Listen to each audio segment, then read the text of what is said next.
반갑습니다. 우리 앞뒤 좌우로 한번 인사하겠습니다. 당신은 존귀한 사람입니다. 시작.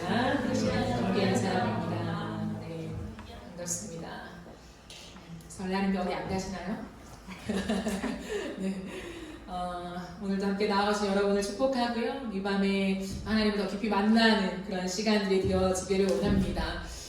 제가 의도한 건 아닌데요. 오늘 설교가 설교 반, 약간 특강 반 그런 느낌으로 준비되었습니다. 누군가에게는 이렇게 말씀을 사모하는 사람에게는 이게 마치 설 선물처럼 느껴질 것이고, 아닌 사람에게는 그냥 그런가 보다 이렇게 느껴질 수도 있겠죠. 여러분에게 설 선물이 되어지는 은혜가 있기를 예수님의 이름으로 축복합니다. 네, 오늘 누가복음 5장 1절부터 11절까지의 말씀을 우리가 함께 읽고 나누겠습니다. 누가복음 5장 1절부터 11절까지의 말씀입니다. 다 차례졌으니 한 절씩 교독하시고 마지막 절은 합독하겠습니다. 무리가 몰려와서 하나님의 말씀을 들을새 예수는 게네사렛 호숫가에 서서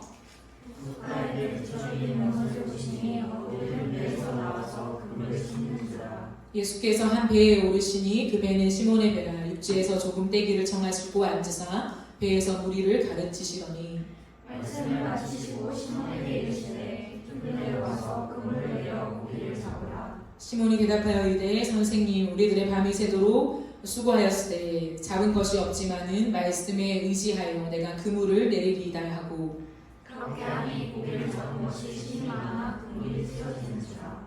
이에 다른 배에 있는 동무들에게 손짓하여 와서 도와달라 하니 그들이 와서 두 배에 채우매 잠기게 되었더라. 시몬 베드로가 이를 보고 예수의 무릎 아래에 엎드려 이르되 주여 나를 떠나소서 나는 죄인 소식을 하니. 이는 자기 및 자기와 함께 있는 모든 사람이 고기 잡힌 것으로 말미암아 놀라고 세대의 아들로서 시몬의 동업자이냐고 여러분도 놀랐습니다. 예수께서 시몬에게 이르시되 무서워하지 말라. 이제 후로는 내가 사람을 취하리라 하시니. 함께 읽겠습니다. 그들이 배들을 육지에 대고 모든 것을 버려두고 예수를 따르니라. 아멘. 네, 오늘은 띄워주시겠어요? PPT를요. 길을 만드는 5포인트라고 하는 제목으로 보셨습니까? 네, 제목으로 함께 하나님의 말씀을 좀 별거 없어요. 이제 끝이에요. 인트로만 좀. 네, 5가지 포인트였기 때문에 색깔별로 이렇게 준비를 해보았습니다. 기대가 좀 되시나요?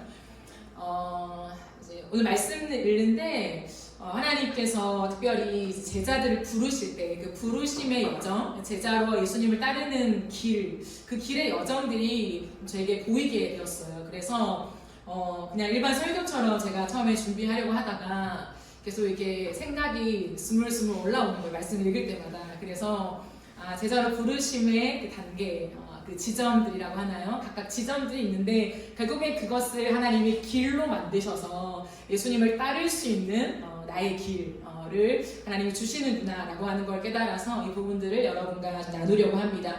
가능하신 분들은 필기하시면서 이 지점들을 좀 계속해서 묵상하시고 여러분 삶과 비교하면서 하나님이 어느 지점에 지금 내 인생에 돌을 놓아주고 계신가에 대한 것들을 점검하면서 나아간다면 여러분에게 좀 유익하리라 생각이 됩니다.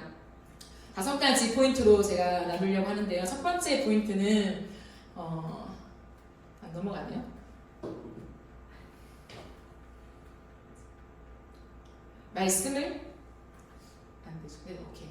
말씀을 듣는 지점입니다. 오늘 말씀을 보면 군중이 하나님의 말씀을 들으려고 예수님께로 몰려들고 있어요. 그런데 그때 예수님이 어디에 계셨냐면 게네사렛 호숫가에 계셨어요. 예수님이 보시니까 그 호숫가잖아요. 호숫가에 배가 두 척 놓여 있는 거죠. 정박해 있습니다. 그리고 어부들은 그물을 싣고 있어요. 근데 그 어부 중에 한 명이 시몬 베드로였던 거죠.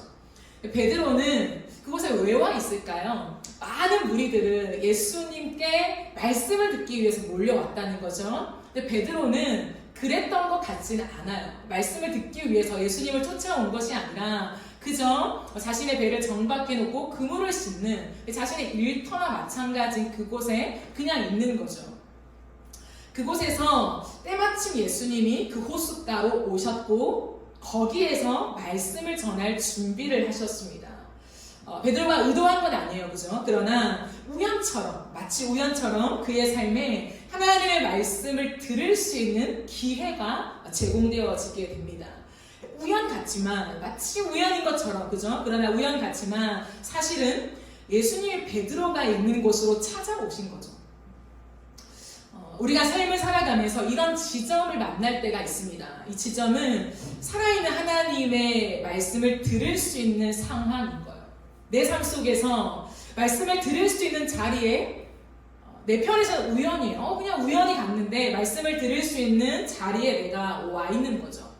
그리고 삶을 그냥 살아가다 보는데 어느 순간 누군가가 나에게 말씀을 줘요. 말씀을 보내줄 수도 있고 아니면 하나님의 말씀을 나에게 풀어줄 수도 있고 말씀을 듣는 자리일 수도 있고 어쨌든 타이든 자이든 내 주변에 계속 살아있는 하나님의 말씀 그냥 뭐 떠도는 말씀이 아니라 내 가슴에 뭔가 박히는 내게 뭔가 걸리는 그 말씀들이 놓여질 때가 있다는 거죠. 여러분이 이때는요 하나님이 우리의 인생 가운데 말씀을 놓아주시고 계시는 그런 지점들이에요. 우연이라고는 생각하지만 누군가가 나에게 카톡으로 말씀을 보냈어. 우연히 예배 가보고 싶은 마음이 생겨서 이 자리에 왔어. 우리 편에서는 어떤 큰 의도와 계획을 가지지 않았지만 그러나 내 삶의 말씀이 계속적으로 닿아 있는 그 자리로 하나님 우리를 인도하신다라는 거죠. 그때는 하나님이 내 곁에 와 계시구나 라고 느끼면 돼요. 우연이 아니라요 보이지 않지만 살아계신 하나님이 지금 내 곁에 가까이에 와 계시구나 라고 알아차려야 한다는 거죠. 뿐만 아니라 하나님이 나를 위해서 이 자리를 허락해 주셨다라고 하는 것을 깨달아야 해요. 여러분에게 하나님 말씀이 주어지고 있으십니까? 혹시 여러분의 주위에 지금 계속 하나님 말씀이 들려지고 하나님의 말씀으로 가까이 가게 하는 무언가의 삶의 움직임들이 있습니까? 이것은 아주 중요한 은혜의 포인트라는 거예요. 하나님 앞에 감사해야 돼요. 은혜의 포인트를 내가 지금 지나고 있구나 라고 생각해야 한다라는 거죠.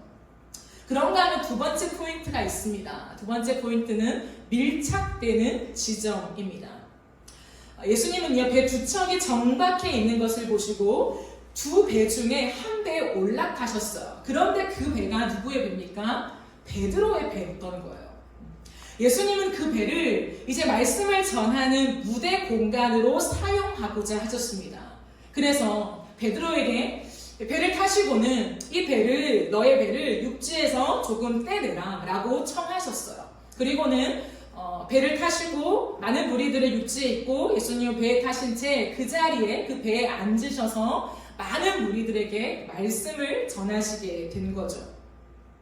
갑자기 예수님이 베드로의 배에 탑승하시게 되었다라는 거예요. 그러면 여러분 베드로는 그 수많은 인파 중에서 어디에 지금 있을까요? 베드로가 의도하려고 온 건 아니에요, 그죠? 그러나 어떻게든 상황이 돌아가서 내 배에 예수님이 타셨고 예수님이 거기서 말씀을 전하신대요. 그럼 베드로는 어디에 있는 걸까요? 그 배 안에 있는 거죠. 의도하지 않았지만 베드로는 지금 VVIP석에 있는 거예요. 그 석에서 예수님께 가장 밀착된 그 지점에 서서 예수님의 말씀을 듣게 되는 일들이 일어나게 됩니다. 여러분 우리의 삶에도 이런 지점이 생겨요. 예수님께 밀착되는 지점이요. 어느 순간 예수님이 내 삶으로 들어오실 때가 있어요. 멀리서 군중 속에서 바라보았던 그 예수님이 어느 순간 내 안으로 내 삶으로 훅 하고 들어오실 때가 있어요. 훅 이런 표현 알죠? 갑자기 내 삶에 들어오시는 예수님을 만날 때가 있다는 거예요. 그리고 내 것을 사용하기를 원하세요. 베드로의 배를 지목하여서 사용하기를 원하셨던 것처럼 예수님이 내 삶에 훅 하고 들어와서 나의 공간, 갑자기 나의 시간, 내 재능, 그리고 나의 물질, 나의 것들을 사용하기를 원하신다는 거예요. 갑자기요. 놀라운 것은 베드로가 예수님께 흔쾌히 자신의 배를 내어드렸다라는 거예요. 불편해하거나 귀찮아하지 않았어요. 좀 전에 배를 정박한 거잖아요. 근데 좀 전에 배를 정박했는데 다시 배를 띄우는 것이 여간 귀찮은 일이 아니라는 거예요. 그러나 베드로는 궁시렁거리지 않았어요. 배를 댔는데 왜 배를 띄우라는 거야? 이런 태도를 취하지 않았습니다. 당황해하거나 예수님의 그 의견을 거부하지 않고요. 그저 예수님의 말씀을 따라 자신의 배를 내어드렸어요. 엄청난 믿음으로 내어드린 게 아닌 것 같아요. 왜? 상황을 따라 자신의 배를 예수님이 쓰고자 하시니까 그냥 수용한 거예요. 자신의 것을 내어드리게 된 거예요. 굉장히 자연스러운 흐름이라는 거예요. 여러분, 우리도 살면서 이런 지점을 만나는데요. 이때 베드로와 같이 예수님의 말씀을 따라 우리의 것을 내어드릴 수 있어야 돼요. 이게 은혜의 찬스거든요. 왜냐하면 하나님이 지정하여 내 것을 사용하실 때는 이유가 있어요. 옆에 배도 있는데, 그죠? 유일한 배가 아니었어요. 옆에 배도 있는데 왜 하필 내 배야? 왜 내 배 지금 타신다고 하시는 거야? 라고 우리가 생각한다면 어리석은 거라는 거예요. 왜냐하면 지정하여 내 것을 사용하시는 이유는 예수님 곁에 나를 밀착시키기 위해서이기 때문이에요. 그럼 제가 대학교 때요, 이렇게 수업을 마치고 나오는데 어떤 남학생분이 저를 부르는 거예요. 저기요, 이렇게 부르는 거예요. 그분은 다른 과인데요. 저희 과 수업을 이제 저희 과를 복수 전공하면서 제가 듣는 수업을 같이 들은 사람이었습니다. 근데 갑자기요, 그 수업을 따라가기가 좀 어렵다고 뜬금없이 제 필기노트를 빌려달라고 하는 거예요. 여러분 같으면 어떡하시겠어요? 제가 좀 당황했어요. 갑자기 초면인 사람이 나한테 필기노트를 빌려달라고. 그러나 좀 그 당황스러운 마음을 숨긴 채 흔쾌히, 그때 좀 착했었겠죠? 그러니까 이렇게 흔쾌히 제 필기노트를, 열심히 공부했던 필기노트를 이렇게 빌려줬어요.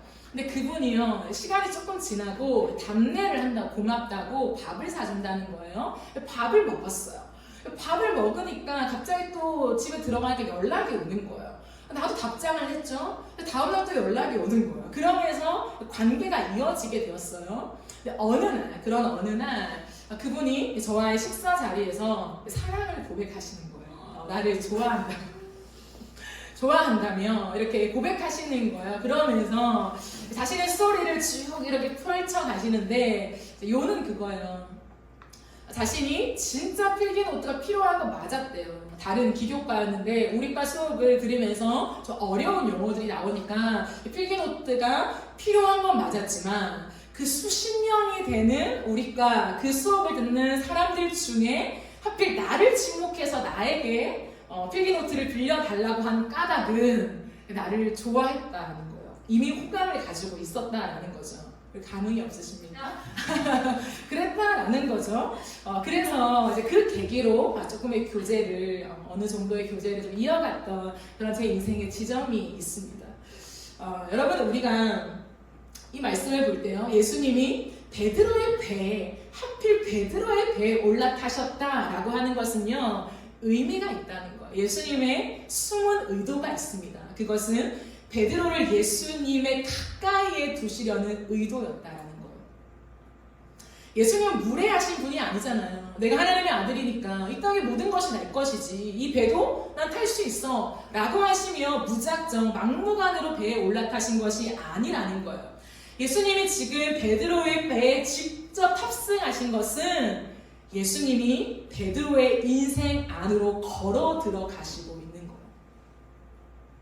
사랑하는 여러분, 우리의 무언가를 예수님이 요청하실 때 그것을 매개로 예수님이 우리의 인생 안에 걸어 들어오고 계심을 깨달아야 한다는 거예요. 왜 수많은 사람들 하필 내 것을 원하실까? 왜 나한테 이 재능을 주님 앞에 드리라고 하실까? 바쁜데, 난 피곤한데, 왜 하필 내 물질이야? 우리는 그렇게 생각할 수 있어요. 하지만 수많은 사람 중에, 정말 수많은 사람 중에 예수님은 그 누구도 지목할 수 있는 권한이 있는데 하필 나를 지목하셨다, 내 물질을 지목하셨다, 내 재능을 지목하셨다, 나의 어떤 시간들, 공간을 지목하셨다. 그것은 예수님이 단지 그것을 필요해서 그런 것이 아니라 그것을 매개로 해서 나라는 사람을 예수님 곁에 두시려고 하는 예수님의 의도임을 우리는 알아차려야 한다라는 거예요.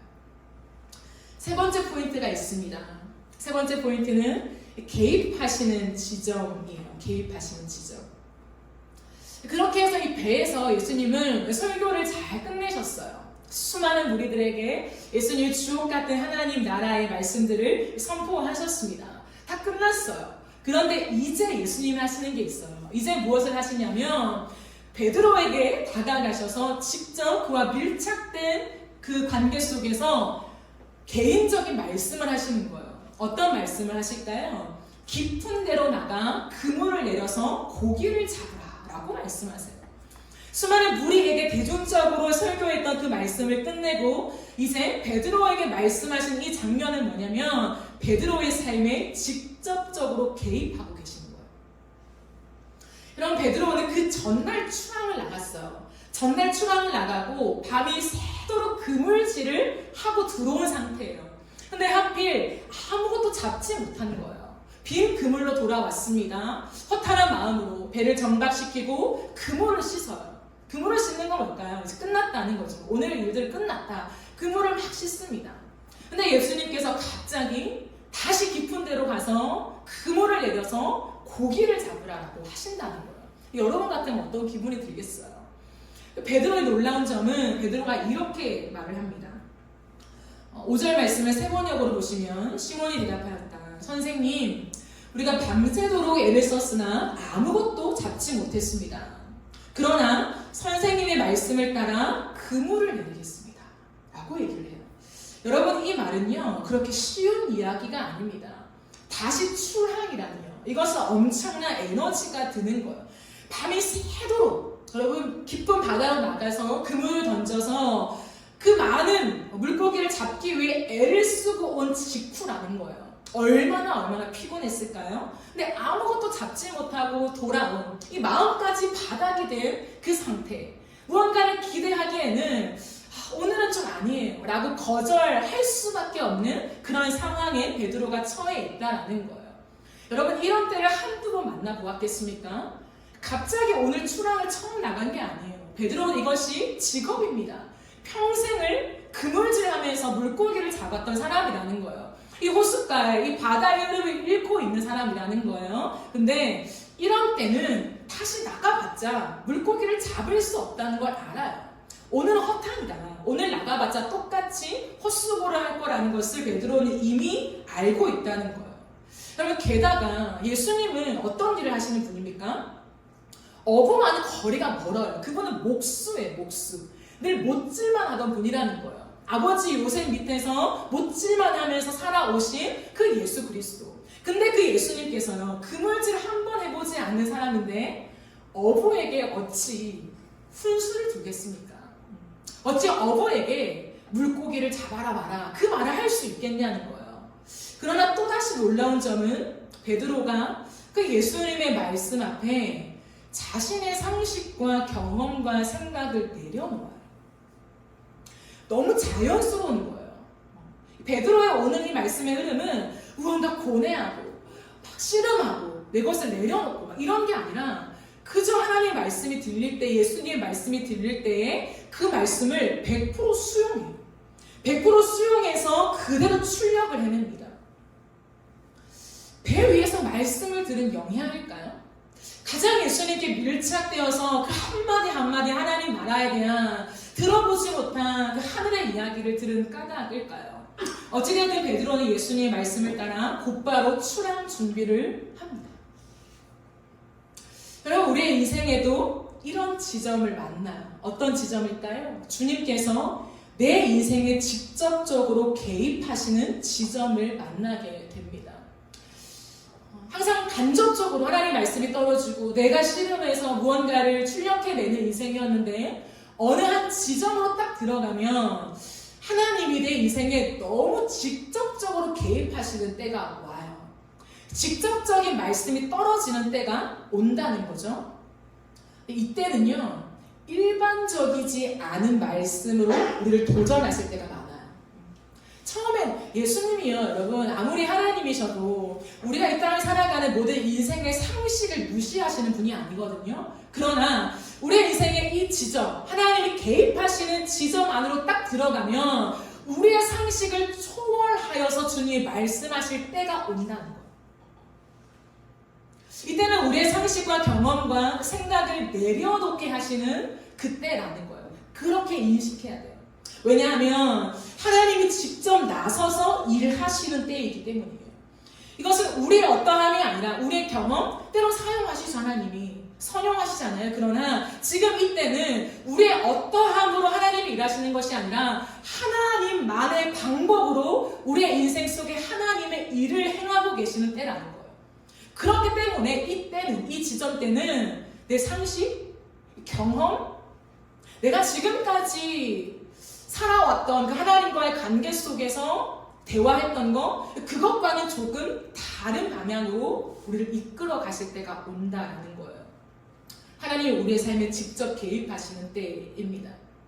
그런데요, 6절, 7절 말씀을 보면 이런 말씀이 있어요. 그런 다음에 그대로 하니 많은 고깃대가 걸려들어서 그물이 찢어질 지경이 되었다.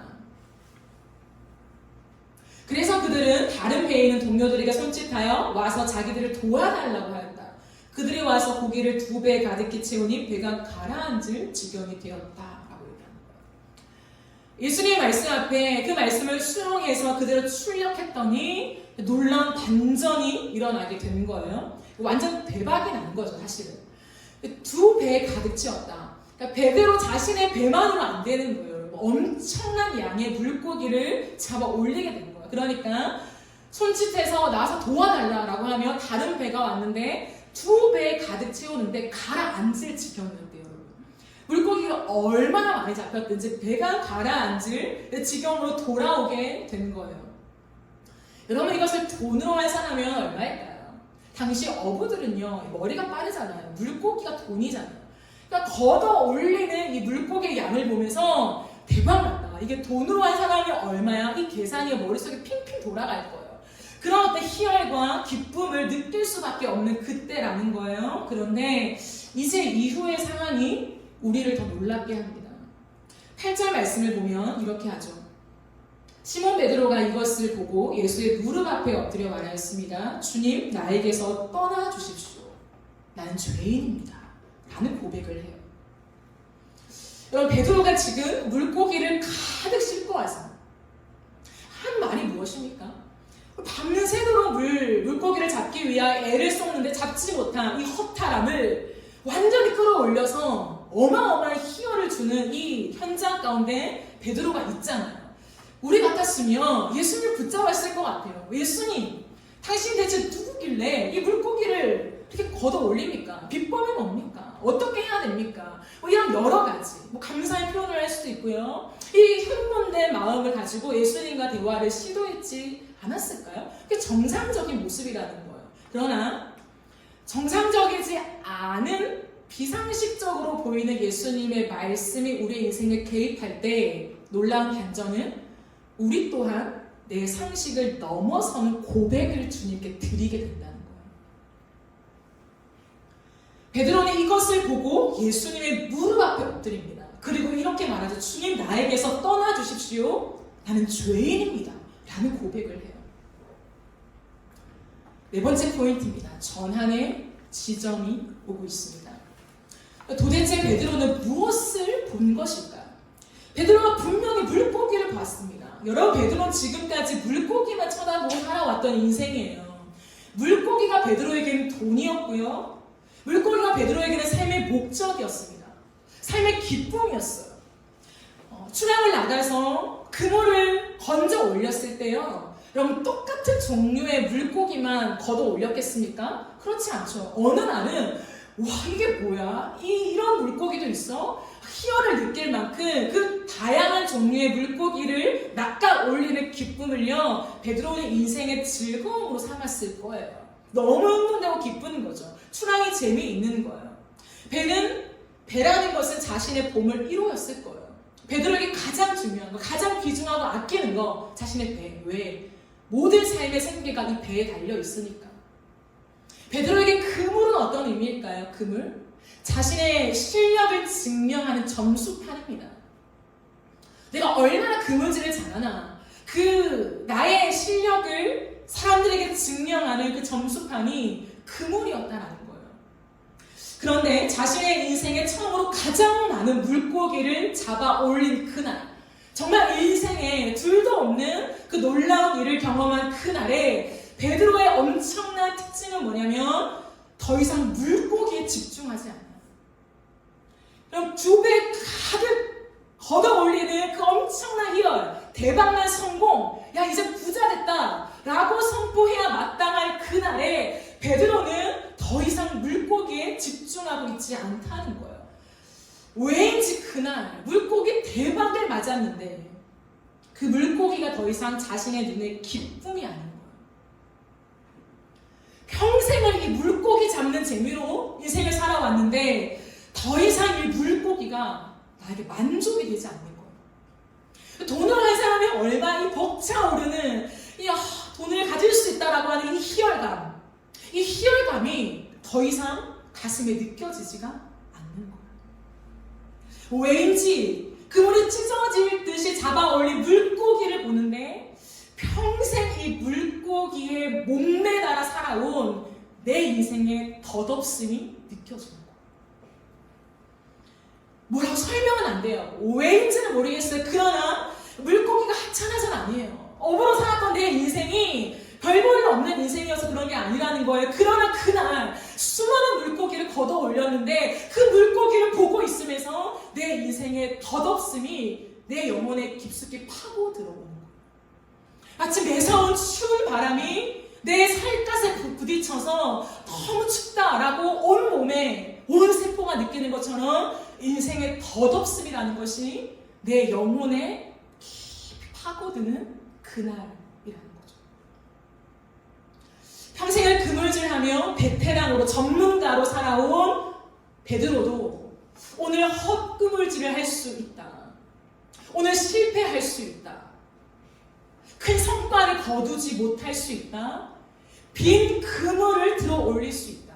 마치 원숭이도 나무에서 미끄러지듯이, 나무에서 떨어지듯이요. 그것을 그날 베드로는 경험합니다. 그러나 지금 자신 앞에 있는 예수는 누구입니까? 예수는 목수예요. 예수는 비전문가입니다. 예수는 자기보다 훨씬 더 가난한 모습이에요. 볼품이 없다고 했어요. 당시 예수님의 모습은 대부분의 사람들이 봤을 때도 볼품 없는 모습이었다고 했어요. 흠모할 만한 게 하나도 없다. 매력적이지 않았다는 거예요. 근데 그런 예수가 자신 앞에 있어요. 여러분, 베드로가 이날 처음 예수를 만난 걸까요? 그렇지 않은 걸로 보여요. 베드로는 이미 예수님을 만났던 그런 경험들이 있습니다. 그런데 그 예수님의 말씀을 들으면서 그래요. 예수님의 말씀은 놀랍습니다. 이 땅에서 어느 누구도 풀어줄 수 없는 무언가 신비롭고 하늘의 이야기를 마구마구 풀어주는 것처럼 우리의 마음을 동하게 해요. 그러나 그것만으로는 베드로의 인생을 던질 수는 없었던 거죠. 그것으로 내 인생을 걸 수는 없었다라는 거예요. 그런데요, 그랬던 예수가 단 한 번도 물고기를 잡아본 적이 없는 그 예수가 말씀만 했을 뿐인데 자신이 평생 잡아 올린 물고기보다 훨씬 더 많은 수의 물고기를 잡아 올린 그것을 목도하게 된 것입니다. 이렇게 물고기를 많이 잡아보는 것은 처음이에요. 그때 예수 그리스도에 집중하며 과연 이 예수는 누굴까? 라고 하는 그 깊은 질문이 자신의 영혼을 파고드는 거예요. 단순히 대박 맞았다. 야, 돈을 엄청나게 많이 벌겠네. 야, 이러한 그물이 찢어질 듯이 걷어 올리는 희열이라는 게 이것이구나. 바로 이 맛이야. 라고 하는 것이 아니라 그 모든 것을 배제한 채 베드로의 가슴 깊은 곳에서는 저 예수가 누구지? 그리고 그 순간 눈이 활짝 열려서 그 예수 앞에 납작 무릎을 꿇습니다. 그리고요, 이상한 말을 하는 거예요. 주님, 나를 떠나십시오. 난 죄인입니다. 여러분, 뭐라고요? 주님이라고. 처음에는요, 선생님이라고 했어요. 예수님이 깊은 데로 나가서 그물을 던져서 물고기 잡아라 라고 할 때 베드로는 선생님, 당신의 말씀대로 한번 해보겠습니다. 그러나 이제 이 모든 상황을 지나가면서 베드로의 입술에서는 예수님을 향하여 단순한 선생이 아니라 주님으로 바뀌어지겠다는 거예요. 주, 당신은 하나님이십니다. 그냥 이 땅에서 그물질 잘하는, 그냥 미래를 내다보면서 무언가를 이루는 능력자가 아니라 당신은 하나님이십니다 라고 하는 것을 깨닫게 되었어요. 그리고 그 주님 앞에 엎드려서 내가 죄인이라는 고백이 터져나온, 누가 가르쳐 준 것이 아니에요. 자신도 모르게 너무 자연스럽게 이 영혼의 반응으로 내가 죄인입니다 라는 것이 터져나오게 되었다라는 거예요. 그 주님 앞에 겸허히 엎드리게 됩니다. 왜일까요? 베드로의 인생 속에 파노라마처럼 수많은 것들이 지나갑니다. 자신의 지금까지 살아왔던 수많은 인생들이 파노라마처럼 지나가고 있는 거예요. 그러면서 베드로의 가슴에는 고백하게 됩니다. 내가 지금까지 잘났다고 생각하는 모든 것들, 내가 그물질 잘하는 베테랑으로서 나가며 물고기를 많이 걷어들이며 내 생계를 책임질 수 있는 나름 이 바닥에서는 전문가라고 하는 내 스스로에 대한 위안, 이 정도면 실력이 있고, 이 정도면 능력이 있고, 이 정도면 밥벌이나 할 수 있다라고 하는 그 자신감, 잘 될 거라고 생각했다는 거죠.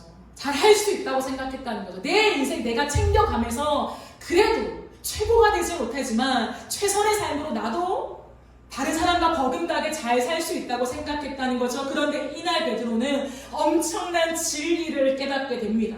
무엇일까요? 물고기를 모으고 흩으시는 분은 하나님이라는 거. 물고기를 모으는 것은 내 능력, 내 실력, 내가 쌓아온 내 자랑이 아니라 내가 많이 던져봤으니까 나는 할 수 있어가 아니라 물고기를 모으시는 분은 하나님이시구나. 이 진리를 이 대박난 사건 앞에서 깨닫게 되는 거. 예수님이 물고기를 흩으시면 내가 아무리 전문가라 할지라도 빈 그물질만 할 뿐이다. 그러나 예수님이 물고기를 모으시면 그물이 찢어지도록 물고기가 걷어 올릴 수 있구나 라고 하는 이 진리를 깨닫게 됩니다. 그래서 고백합니다. 내 주님 당신은 하나님이십니다. 온 땅을 창조하시고 지금도 다스리시는 유일하신 하나님이십니다. 거룩하신 주님 앞에서 저는 죄인입니다. 주님 저를 떠나소서. 거룩하신 당신 앞에 나 같은 죄인은 설 수가 없습니다. 예수님이 누구인지, 예수님이 얼마나 거룩하신 하나님이신지를 정면으로 마주하고 있는 시점이라. 여러분, 그때 베드로의 눈은요 더 이상 물고기가 아니라 예수님을 향하게 됩니다.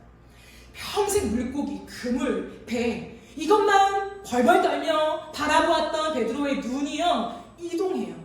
베드로의 가는 눈의 길이 바뀌어요. 항상 물고기. 어디로 나가야 물고기를 많이 잡을 수 있을까? 어떻게 하면 물고기를 많이 걷어낼 수 있을까? 어떻게 하면 돈을 많이 받을 수 있을까? 항상 베드로의 눈의 길은요 물고기였어요. 근데 이제부터 베드로의 눈의 길이 바뀌는 거예요. 베드로의 눈은요 물고기가 아니라 예수님을 바라보게 되는 거예요.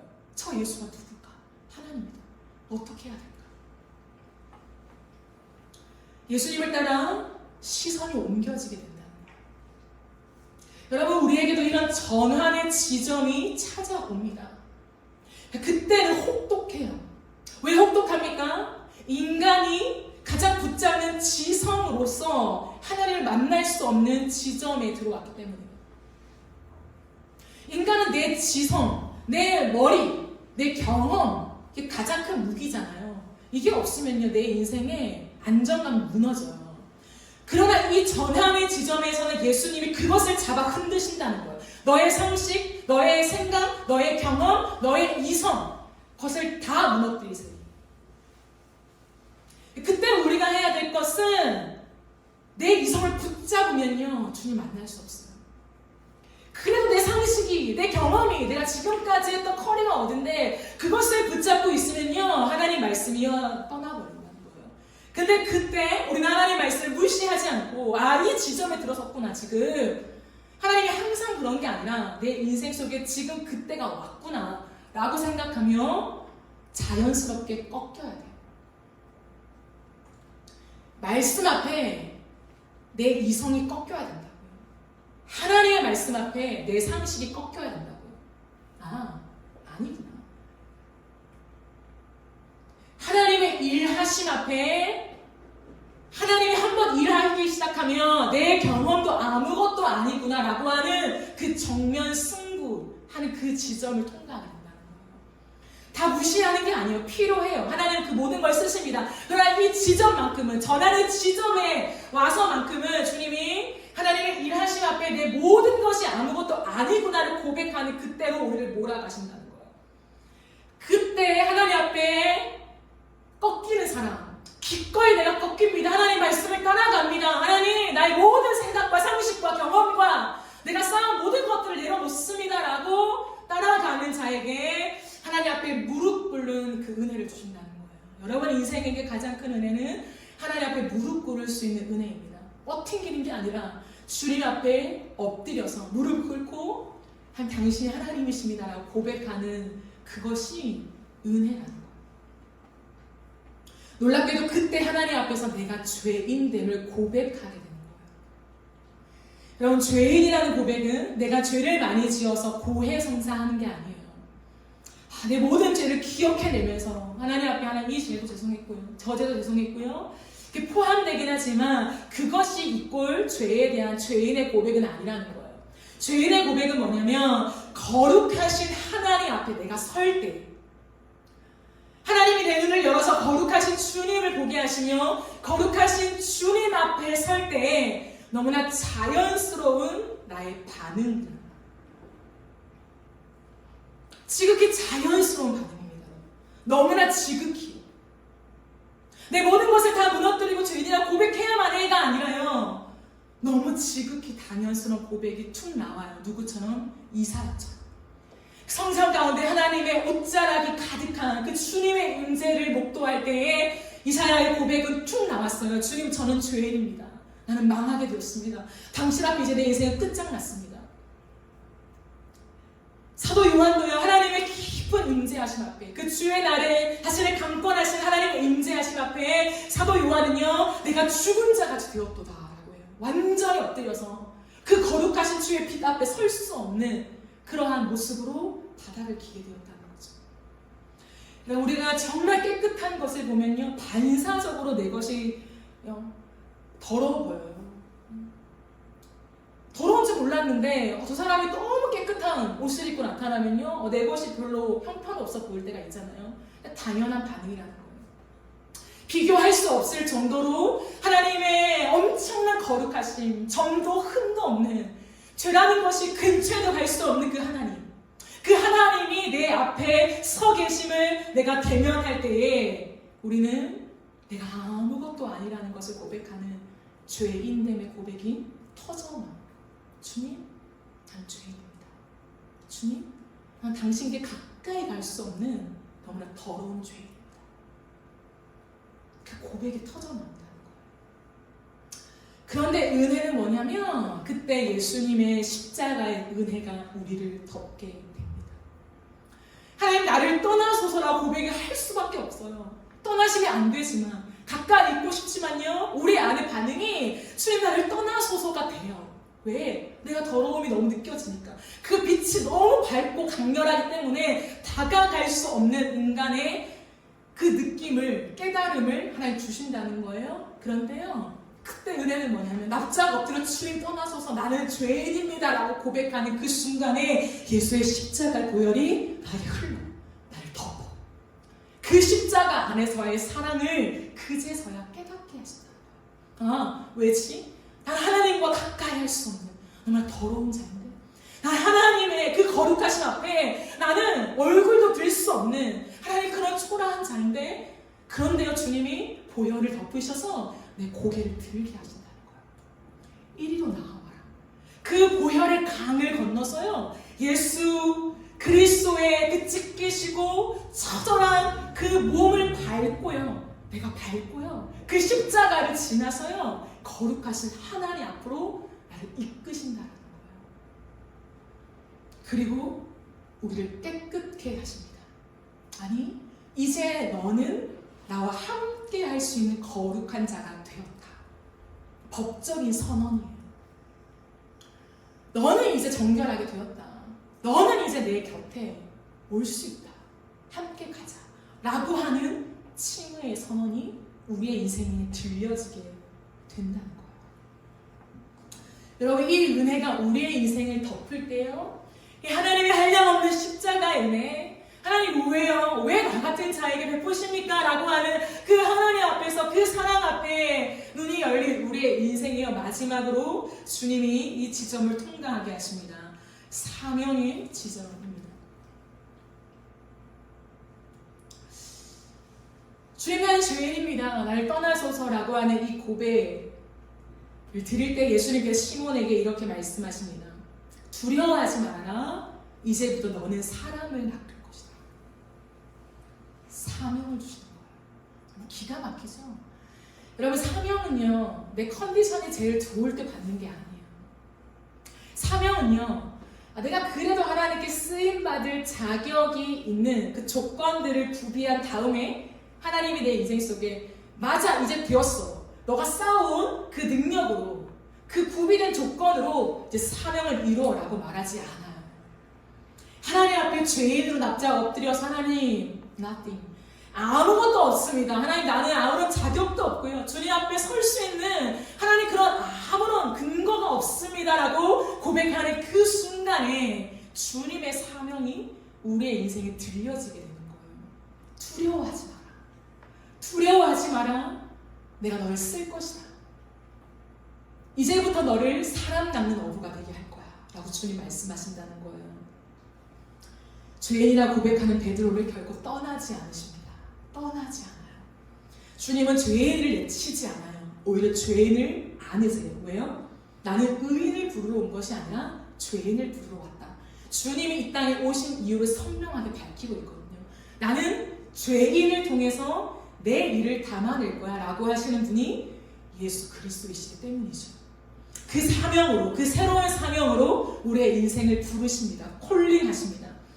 예수님이 하시는 일을 이제 베드로에게 맡겨주시는 거예요. 여러분, 사명이 무엇일까요? 사명은 내 능력, 내 재능을 뽐내는 게 아니에요. 사명은요, 예수님이 하시고자 하는 일을 나에게 맡기시는 거예요. 이 땅에서 예수님이 하고자 하시는 일들이 많은데 그 일 중에 하나를 나에게 맡기시는 거, 그게 사명이에요.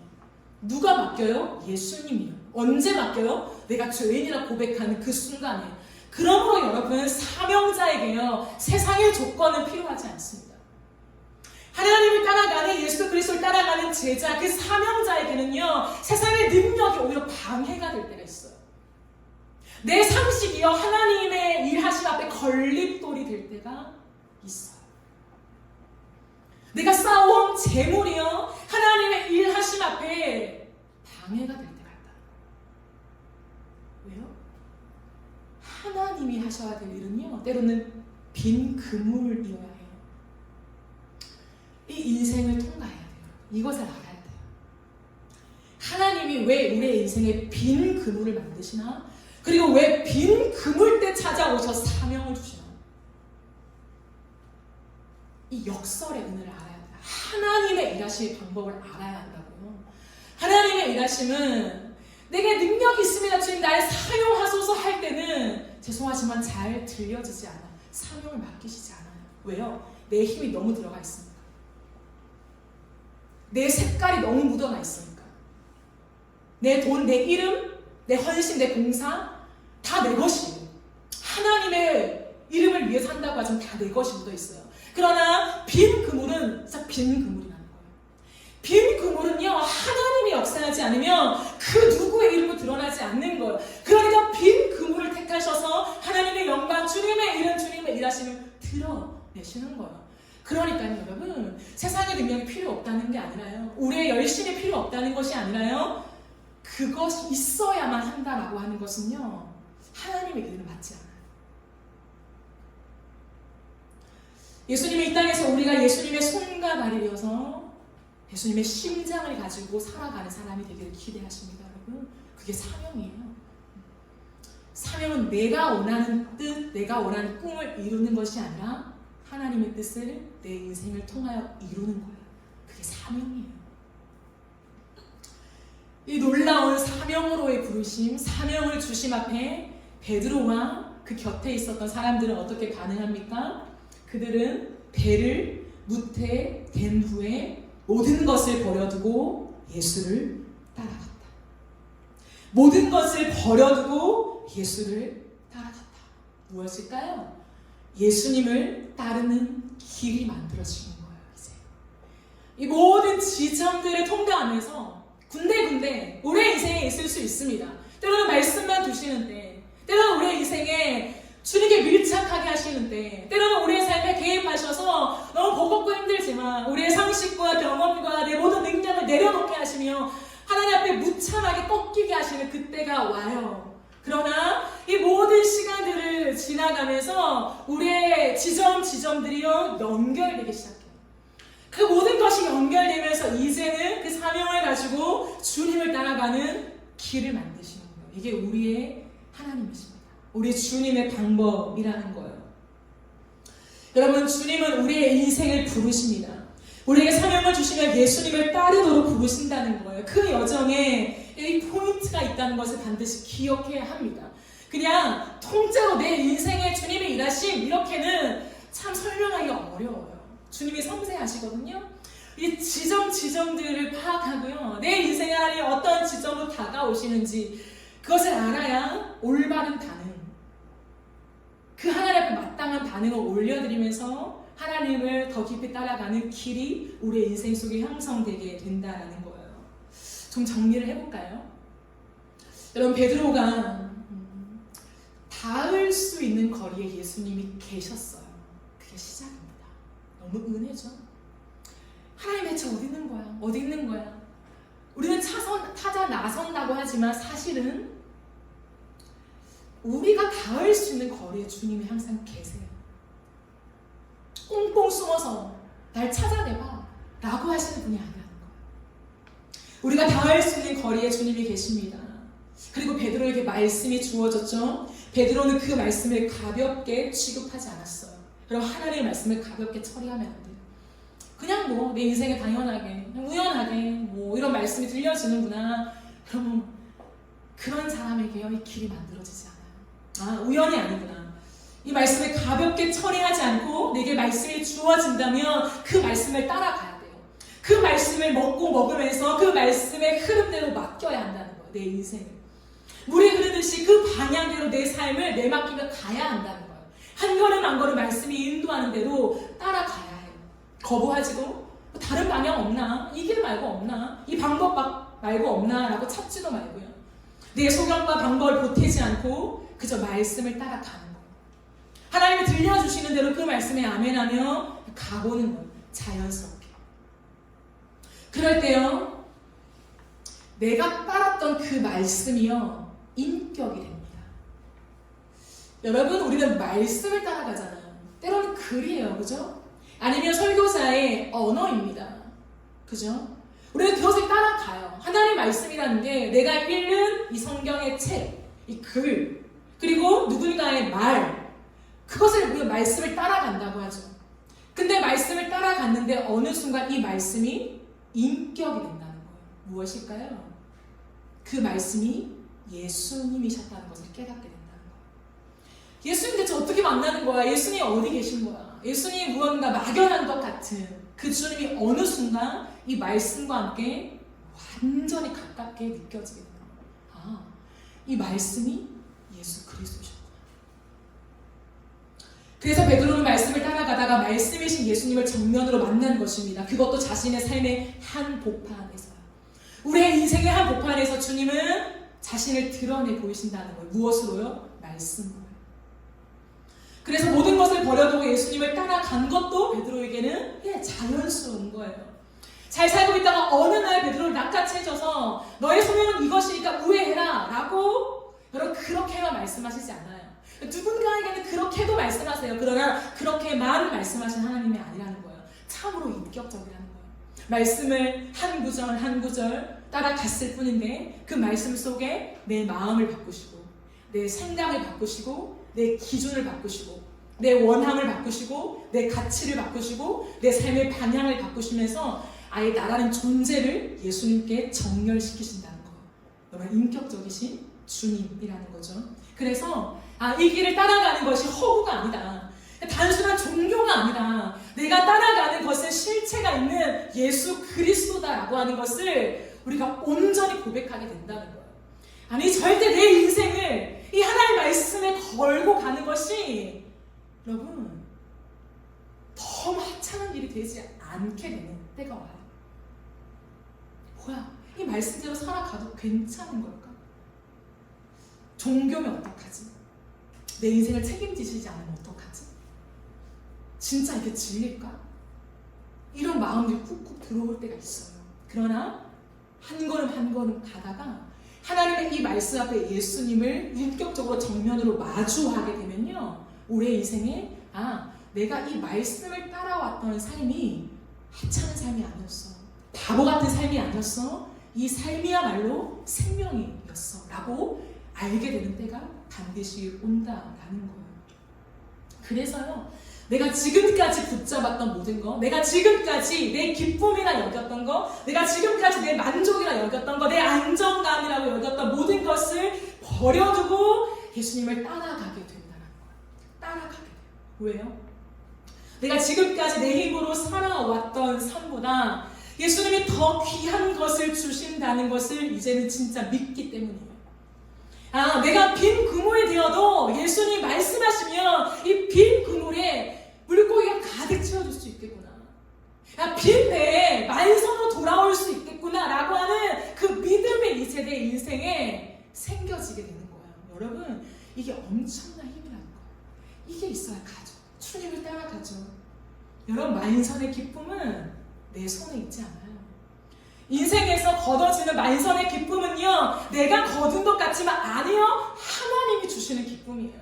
하나님을 붙잡고 있기 때문에 물고기를 주셔야 얻게 되는 거고, 그 물고기가요 진짜 나에게 살과 피가 되는 거예요. 나를 죽음으로 내모는 물고기가 아니라, 나를 어둠 속에 세상 속에 내모는 물고기가 아니라, 나를 진짜 사람답게 만드는 물고기, 나를 진짜 살리는 물고기, 이 세상을 정의롭게 살아가는 그 물고기로 만들어주신다는 거예요. 누가? 하나님이에요. 그러기에 더 이상 물고기에 집착하지 않아요. 집착을 버리게 돼요. 배에 연연하지 않아요. 배가 귀하죠. 내 인생에 필요하죠. 그러나 그 배에 연연하지 않아요. 목매달지 않습니다. 이 은혜가 이 지점들을 통과하면서 하나님 우리에게 주시는 은혜라는 거예요. 이것이 한마디로 뭘까요? 그리스도인의 삶입니다. 이게 그리스도인의 삶이에요. 그럼 이것이야말로 그리스도인의 삶이라고요. 무명하나 유명한 자, 가난하나 부유한 자, 아무것도 없으나 모든 것을 가진 자, 이게 그리스도인이에요. 이 그리스도인의 정체성으로 이 땅을 살아가는 거예요. 때로는 빈 그물이어도 당당하게 주님 앞에 엎드리며 하나님 사용하소서, 당신이 원하시는 것이 가득 채워진 그물이라면 이 빈 그물을 채우실 줄 믿습니다. 하나님은 선하시니까요. 하나님은 하나님이시니까요. 그 당당한 고백으로요, 그 믿음으로 이 땅을 걸어가게 되는 게 그리스도인의 삶이랍니다. 예수님 베드로에게 사람 닦는 어부가 되게 하겠다는 사명을 주셨죠. 이게 베드로를 향한 부르심입니다. 그러나 이것은 오늘날 저와 여러분을 향한 부르심이기도 합니다. 예수님은 우리가 더 이상 물고기에 집착하는 인생이 아니라, 돈에 집착하며 내 소유에 집착하는 인생이 아니라 사람 낚는 어부가 되기를 원하십니다. 사람 낚는 어부로 우리를 기대하고 계시다라는 거예요. 사람을 구원하는 통로가 되어지기를 너무 원하신다는 거예요. 우리의 인생을 통하여서 너무나 좋으신 예수님을 만날 수 있는 그 은혜가 우리의 인생이 되어지기를 주님이 기대하고 있다라는 거예요. 그 삶으로 우리를 부르십니다. 나와 함께 가자. 나와 함께 사람을 살리는 일을 하지 않겠냐? 나와 함께 뒤틀리고 파괴된 인간의 마음들을 회복하여서 사람답게 살 수 있는 하나님의 나라를 꿈꾸는 그 인생으로 가게 하는데 같이 가지 않겠냐? 하고 우리의 인생을 콜링하신다는 거예요. 그러게 모든 것을 버려두고 예수님을 따르게 되는 거예요. 여러분, 버려둔다는 게 뭘까요? 모든 것을 버린다? 그럼 그물도 버려? 배도 버려? 내 가족도 버려? 여러분, 이것은요, 그 모든 것을 제로로 만들라는 것이 아니에요. 내 인생의 통장 잔고도 다 제로로 만들어라. 다 퍼주고 제로로 만들고 나를 따라와. 그게 아니에요. 주님 말씀하시는 게 무엇일까요? 더 많은 물고기를 모으려는 집착을 버리고 예수를 따르라는 의미입니다. 물고기 새는 그 맛으로 살아갔던 인생, 물고기에 집착하며 살아갔던 인생을 내려놓고 예수를 따라가라. 물고기만 쫓는 삶, 물고기만 바라보는 그 삶이 헛된 것을 깨닫고 예수를 따라가라는 것이에요. 왜? 예수를 따르는 삶은 결코 헛되지 않을까? 예수님을 따라가는 삶을 영원하며 가치 있는 유일한 길이니까요. 그 길로 우리를 초대하시는 거예요. 여러분, 그 길은 나를 살리며 사람을 살립니다. 세상에 이것만큼 귀한 일이 없어요. 사람을 살리는 일. 주님 앞으로 그 사람들이 돌아오게 하는 그 일. 세상에서 물고기 잡기 위해 허덕거리는 그 많은 사람들을 아니야. 거기에 집착하지 않고 예수의 사랑 안에 매료되어서 그 주님을 기꺼이 따라가게 하는 일에 동참하게 만드는 그 일이야말로 우리의 인생이 가장 빛나는 그 일이라는 거예요. 그 영광스러운 일로 우리를 초대하신 거예요. 바라는 것은 우리의 눈의 길이 어디 있는가를 보세요. 베드로의 인생처럼 물고기를 쫓아갔던 우리의 눈의 길, 그 눈의 길이 바뀌어지기 원해요. 눈의 길이 뭘까요? 시선이에요. 시선의 의미는 눈의 길이라는 거예요. 내가 어느 길을 따라가고 있는가 지금. 우리의 눈의 길이 이제 예수님으로 바뀌어야 돼요. 예수님이 가시는 길, 그 예수님이 말씀하시는 길, 예수님이 하고자 하시는 길, 그 길에 내 눈이 따라갈 때 내 가슴이 뛰는 거예요. 내 가슴이 뛸 때요, 내 모든 인생을 거기에 쏟을 수 있는 거예요. 하나님, 이것이면 충분합니다. 내 인생의 모든 에너지를 여기에 쏟습니다. 주님, 내 길을 주님과 함께 인도하소서라고요. 말씀을 마무리하겠습니다. 하나님이 우리에게 오늘 이 전체 여정을 말씀하시면 이유가 있지 않을까요? 누가복음 5장 1절부터 11절까지 이 짧은 말씀 속에 부족하지만 저에게 하나님은 이 인사이트를 주셨고 오늘 베드로의 한 인생을 부르시는 이 깊은 여정을 우리에게 소개하시는 것 같아요. 우리의 인생의 지점들을 잘 여러분이 정리하시고 하나님 앞에서 우리를 어떻게 부르시는가, 얼마나 인격적으로 우리를 부르시는가, 그리고 그 길 끝에는 무엇이 있는가, 이게 있어요. 주님과 함께 걷는 것. 한 걸음 한 걸음 주 예수와 함께 날마다 우리는 걷겠네. 예수님과 팔짱을 끼며 주님이 만드신 그 길을 따라 우리가 함께 걷는 거예요. 여러분, 이 길이야말로 행복한 길 아니겠습니까? 여러분이 따라가고 싶은 길, 이 길 아니에요? 예수님과 함께 나란히 팔짱 끼며 밀착되어서 그 사랑을 나누며 예수님의 얼굴도 봤다가 예수님의 말씀도 들었다가 예수님의 마음을 아는 이 모든 길, 이 길로 걸어가시지 않겠어요? 물고기 잡는 일을 청산합시다. 물고기보다 더 귀한 이 예수님을 따라갑시다. 그 길로 우리를 부르시는 주님 앞에 오늘 밤 yes, 주님, 그 길로 나를 이끄소서. 주님이 내 앞에 하나님 훤히 보이는 이 영광을 이 밤에 허락하소서. 이러한 고백이 또 간절합니다. 저와 여러분의 간절함 되어지기를 간절히 바라고 소망합니다. 네, 우리 이 시간 찬양하고 기도하는 시간을 좀 가지겠습니다. 이 시간 하늘 보자라고 하는 이 찬양을 함께 부르면서 나갑시다.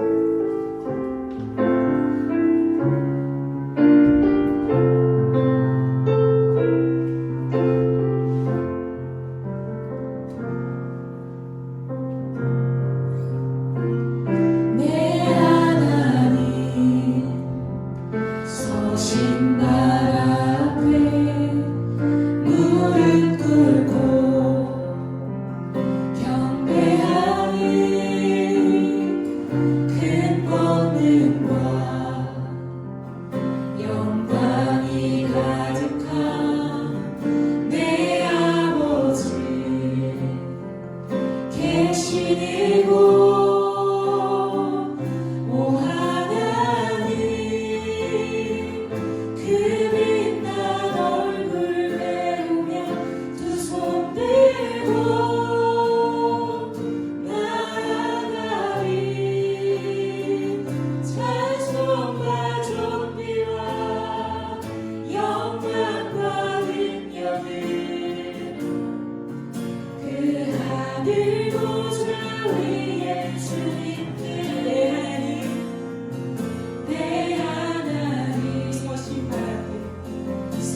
심달 앞에 무릎 꿇고 경배하리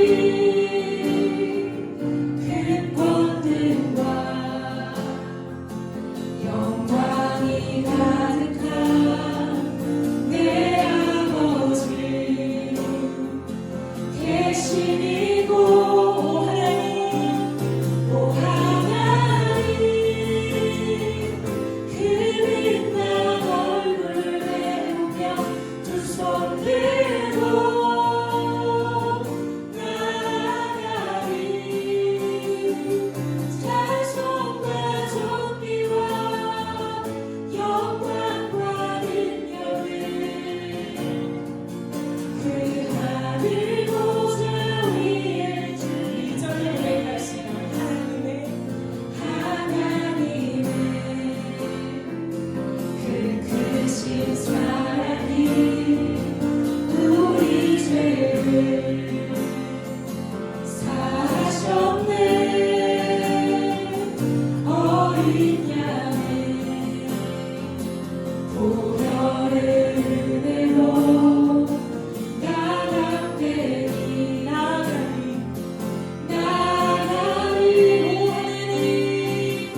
오 하나님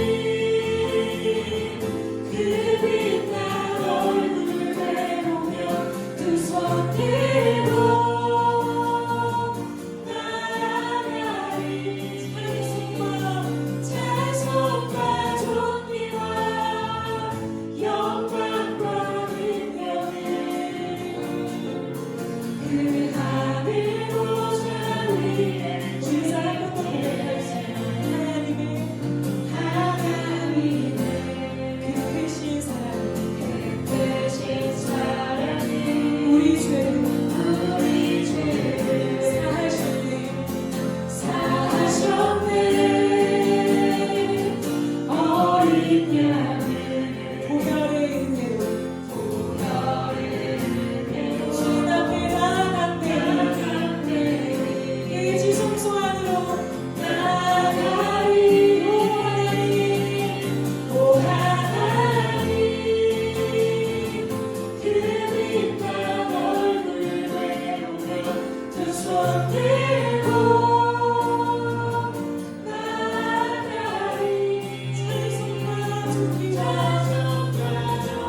할렐루야 터져라